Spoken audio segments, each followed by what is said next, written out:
कोई भी अगर काम करते हैं, कोई भी वर्क डन जब होता है तो उसके लिए किस चीज़ की रिक्वायरमेंट होगी? एनर्जी की रिक्वायरमेंट होगी।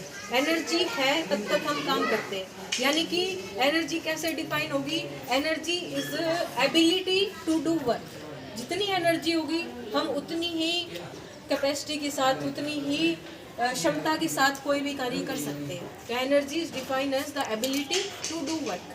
अब एनर्जी अलग अलग टाइप की होती है, बट मेनली हमें पढ़नी है दो टाइप की, काइनेटिक एनर्जी और पोटेंशियल एनर्जी, यानी कि गतिज ऊर्जा और स्थितिज ऊर्जा। गतिज यानी कि काइनेटिक एनर्जी जो है वो कब होगी? कोई भी ऑब्जेक्ट अगर मोशन में है, उसके ऊपर सबसे पहले तो फोर्स तो लगाया गया होगा। फोर्स लगाने की वजह से कोई भी ऑब्जेक्ट जो है वो किसी एक जगह से दूसरी जगह चला गया है, उसकी वजह से क्या होगा?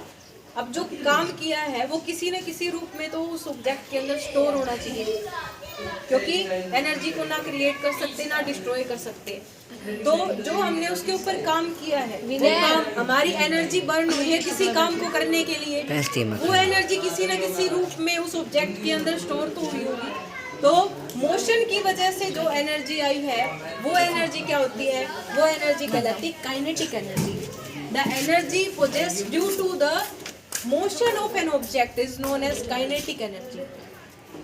अब काइनेटिक एनर्जी से हम ये बता सकते हैं कि किसी ऑब्जेक्ट के ऊपर कितना वर्क किया गया है। अब जो काइनेटिक एनर्जी है उसका फॉर्मूला क्या होगा? यानी कि कोई भी ऑब्जेक्ट अगर हमें दे दिया और उसके ऊपर कोई ना कोई वर्क डन हुआ, तो जो वर्क डन है वो किस फॉर्म के अंदर उसके अंदर स्टोर हुआ है, उसकी हमें वैल्यू कैलकुलेट करनी है।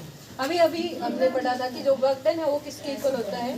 Force into displacement. ठीक है, यहाँ कोस की वैल्यू नहीं लेगी क्योंकि यहाँ जो एंगल है वो जीरो ही है, तो कोस जीरो तो 1 होता है। Force into displacement. हमें ये पता है कि जो फोर्स है न्यूटन के सेकंड लॉ के अकॉर्डिंग वो मास इनटू एक्सेलरेशन होता है। कि इस ऑब्जेक्ट का अगर मास m है और ये किसी ए एक्सेलरेशन से एक्सेलरेट हुआ है, यानी कि इसकी वेलोसिटी चेंज हो रही है। पहले इसकी वेलोसिटी u थी, अब इसकी वेलोसिटी v है, यानी कि स्पीड में चेंज हुआ है, वो u से v हो गई है। तो यानी कि ऑब्वियस सी बात है कि वो कोई ना कोई वैल्यू से एक्सेलरेट हुई है। तो न्यूटन के सेकंड लॉ के अकॉर्डिंग कोई भी ऑब्जेक्ट अगर उसका मास m है और वो किसी ए एक्सेलरेशन से एक्सेलरेट हुआ है, तो जो उसके ऊपर फोर्स लगा है वो इक्वल टू होता है मास इनटू एक्सेलरेशन। तो इस रिजल्ट का यहाँ यूज करते हैं कि जो वर्क डन है वो ma इनटू s हो जाता है।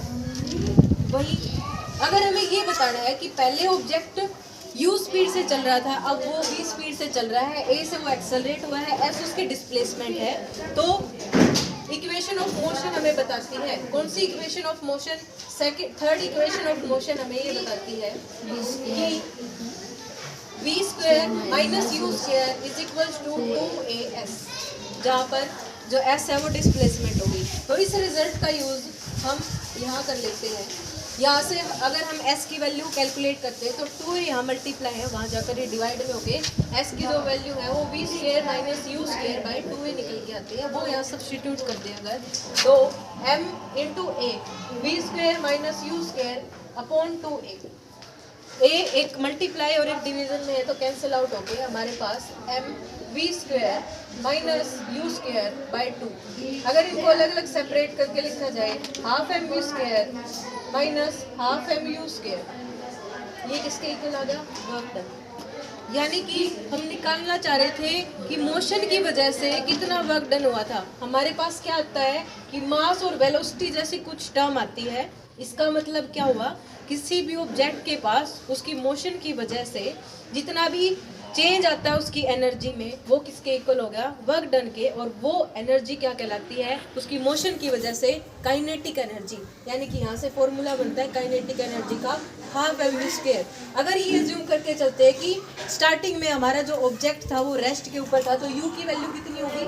0। अगर यहाँ सब्स्टिट्यूट करें तो w की वैल्यू किसके इक्वल होगी? Half mv square. तो ये किसका फॉर्मूला हो गया?